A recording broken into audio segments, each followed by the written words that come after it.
challenges, most people see problems. I see opportunity. I don't see it that way. I see the future ahead of us as bright, and it's very exciting. There's a lot we can learn if we look back at the past. So for a minute, if you'll indulge me, imagine it's 1880s, and we're in the horse and buggy business, and the first car was created. What would we do? The world is going to change dramatically. There will be highways. There will be bridges. We'll be able to get from A to B faster than we've ever been able to get there. Let me share with you a story about an entrepreneur in Rochester, New York, my hometown. It was the Hickok family, and there's a meaning to this why I shared the story.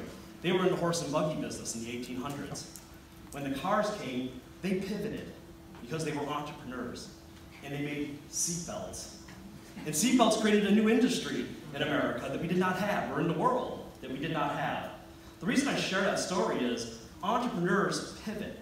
We find the opportunity. We don't look at the challenge. The reason I also share that story is EO's first chair is Kimberly Hickok, who also was the family of the Hickok family, so it's a big honor to be able to share that story.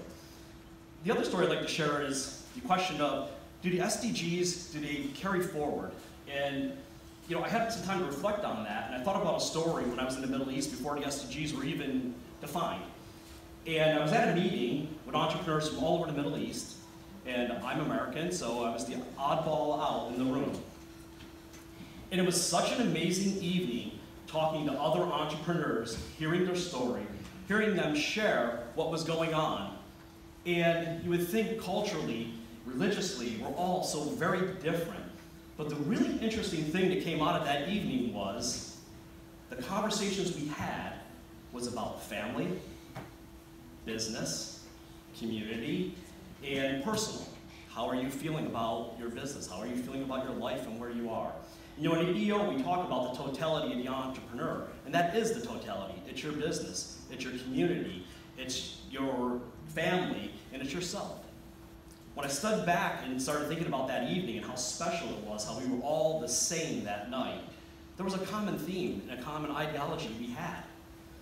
And it was really, it's been incredibly moving in my life to find that that night, what bonded us all together was we wanted a better planet for our families tomorrow.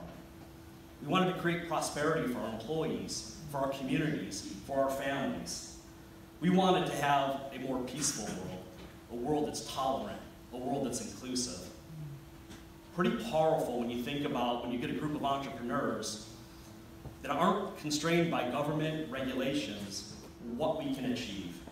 It was incredibly special. I think this marriage between the UN and EO is something that we can continue to define and will be incredibly special for the world. So, what do I see for the future? Here's what I see for the future. It's really simple. We have to be inclusive. Businesses to survive tomorrow will need to be inclusive. You'll have to be an agent of change, because change is coming around us. It happened in the 1800s, it'll happen again down the road. We are agents of change. We have to be tolerant of different ideas, tolerant of different beliefs, but we have to be accepting and truly take that type of diversity and put it into the core of who we are and what our businesses are. Lastly, we have to learn and continue to grow every day. If we don't, we'll go extinct. So I challenge you all with, don't fear the future, embrace it. It's really bright, and it's incredibly exciting, and it's an honor to be able to speak to you all today. Thank you.